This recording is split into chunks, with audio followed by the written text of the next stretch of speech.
So this is how you know that we are in pretty deep.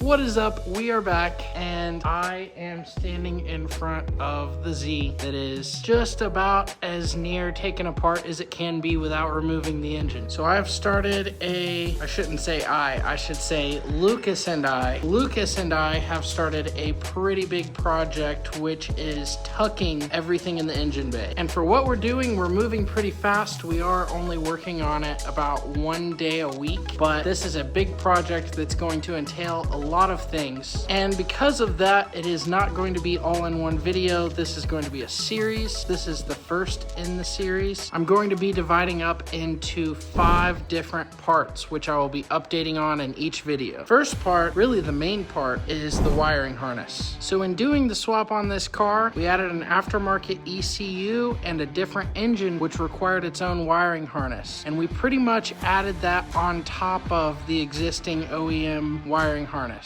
So we've still got the OEM wiring harness in the car, and we built on top of that with the aftermarket wiring harness. There's a bunch of stuff in each of these wiring harnesses that we don't need, and we're about to delete it. So we're slicing both open and deleting all the wires that are unneeded and creating our own wiring harness that works for exactly what I've got right here. The second is relocating accessories. So this build so far has pretty much been just taking whatever accessories are needed and putting them wherever they'll fit, and then running lines and power to those accessories. It's a cluster. At this point, we're trying to strategically think about where each of these accessories will go so that we can have shorter wiring, shorter coolant lines, shorter oil lines, shorter fuel lines, and result in a much cleaner setup. The third part of this project sort of plays into relocating accessories. We need more space in the engine bay, so we're gonna relocate the battery. And I'm actually going to make this a dual battery car. There's gonna be 2 batteries. Both batteries will be mounted in the trunk and wiring running to the back.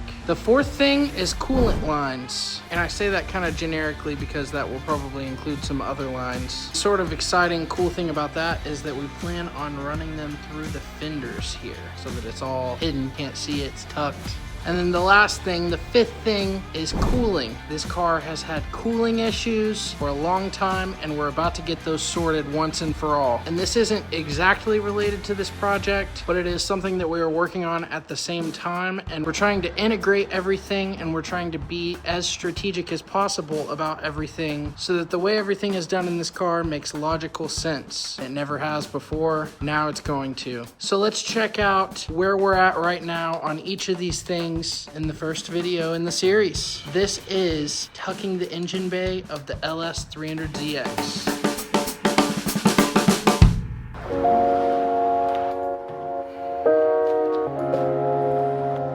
So in order to safely mount these batteries in the trunk, we're gonna need a solid platform to mount them to. This guy at Home Depot helped me cut some wood to the approximate size, and now I am cutting it perfectly to the shape of my trunk. I was moving too fast and broke the bit off. Son of a bit.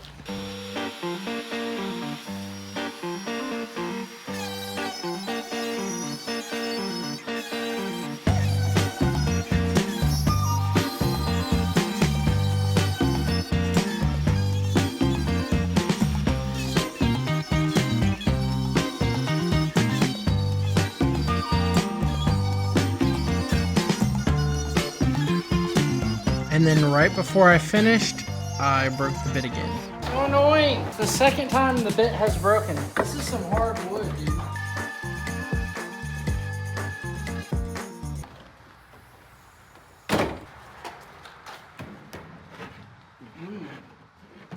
Wait, what? Even though it's the right shape for the floor of the trunk, it won't fit into the opening of the trunk. After thinking it through a little bit, we decided to cut it in half so that we can put it in 2 pieces. How many guys does it take to cut a piece of wood in half? More than 2 because we were having a lot of issues. About 2/3 of the way through, my saw started smoking and stopped working. I guess Lucas thought it was user error, so he wanted to try it himself. But not even Lucas could get this saw to work again. So I'm coming back with the rotary saw, baby. I bet you can't guess what's about to happen. That's right. I broke the third bit. The third and final bit. That was the last bit that I had. So we had to bring out the hacksaw. Naturally, the hacksaw wouldn't get deep enough to complete the cut. So the last little bit we just broke. Give her a try? Yep. Wow, dude. Wow. That's pretty good. That's beautiful. I'm happy with it. Yeah.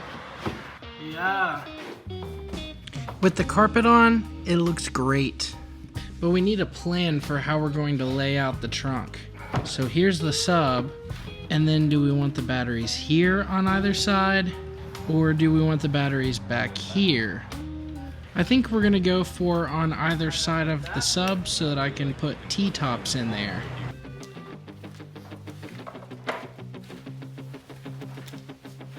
Dude, what's wrong with that? No, look at this, because I'm trying to figure out what the f this is. There's an add-a-fuse to an add-a-fuse. Dude.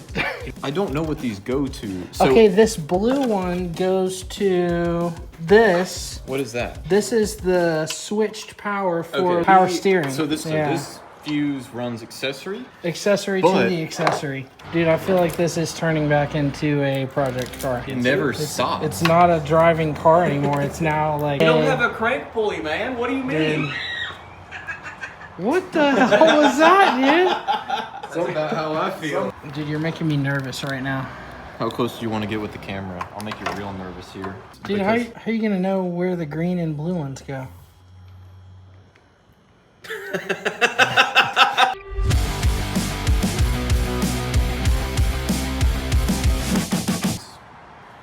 Completely out. Completely out.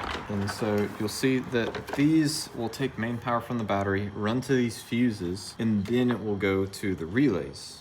Well, we don't need half the relays that are on this wiring. We don't need any of this stuff. We don't need about half of these things, so we can delete them all. Radiator fan, we're gonna want that. The horn, we're still gonna want high and... Do we remember which one is the radiator fan? Yeah. Okay. Don't forget. So we don't need EGI, we don't need ignition coil. Some stuff gets deleted. Some of the harness will get shortened. The black, I hope, is a ground wire, but because there's 3 of them and not a shared ground, I'm gonna guess that this is actually not a ground and it's controlling it goes back to the ECU somehow. Holly. No, does it? No, it doesn't. It goes up this wiring harness right here. It goes to this connector. And this connector goes into the abyss.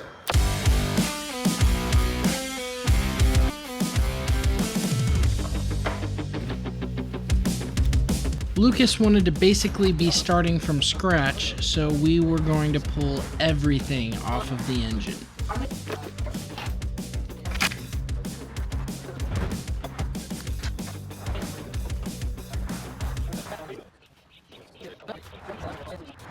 You've had it happen once? No, it only happens once.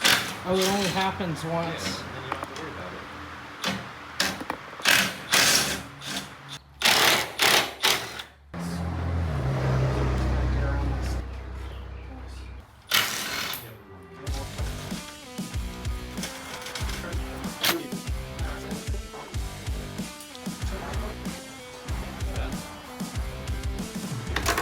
This harness is looking a lot looser than it was a few minutes ago. It's a nice little cable management built in, or are those to hold relays? That was probably a factory relay box of some kind. So they made a little bracket to bolt this side of the ECU, and then this side they just bolted with hella rubber spacers into the... So ghetto. It is one way to do it. So now we have stripped a lot of things off, and it's looking a lot more bare. And by we, I mean Lucas. Yeah. It's looking simpler in here, for better or for worse. Whoa, dude, I can see the transmission in there. Yeah, it's crazy. You have a transmission under all this spaghetti. So do you think that we can leave some of the spaghetti out and still be able to see the transmission in the end? That's the plan. We'll see.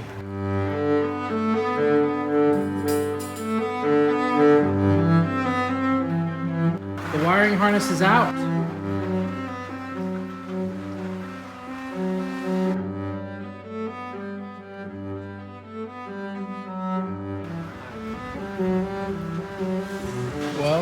Lucas is going crazy. It's all apart, and I'm helping.